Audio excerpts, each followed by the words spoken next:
Marriage is like a dream. The trick is to notice when the dream changes. Linda knew she had not noticed. At some point, the walls of the dream had warped and cracked, and the cracks had spouted blood.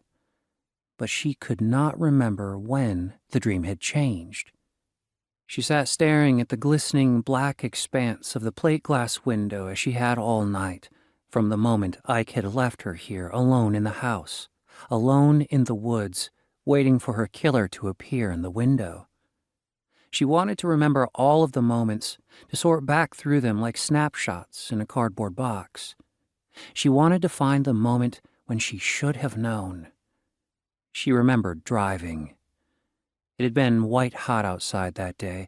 Everything at lunch had been so dark, so syrupy sweet with the scent of lilies, so very Dallas. Robert was in his element, dressed in a $1,500 suit and bragging about deals.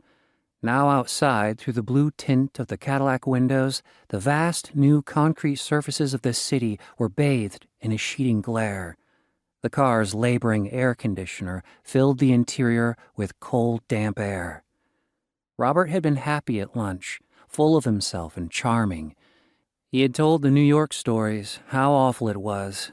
He managed to let everyone know how much money he was making. He ate ravenously, smoked like a chimney, and made certain he was seen by people he admired. He was in Robert Edelman heaven. Now they were driving back to their huge house on Caruth Boulevard. They were approaching the railroad tracks, and the crossing gate was coming down to stop the traffic ahead of them. Linda was belted into the passenger seat. They both had been silent since getting into the car. Out of the blue, Robert said, "I really hate T-ball," reopening their long-standing argument about children's softball versus soccer. She knew she would have to reply. "I don't know why," she said softly. She could not give up the point, but the last thing she wanted was another fight. "You know I wanted to play soccer, Linda," he said, his voice already keening upward into an adolescent whine. "I don't understand why you have to get into it with me over these things. Jesus!"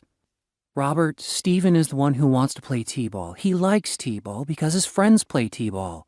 "Well, hell, Linda, then I guess that just about settles it, doesn't it? I mean, goddamn, if his stupid friends play T-ball."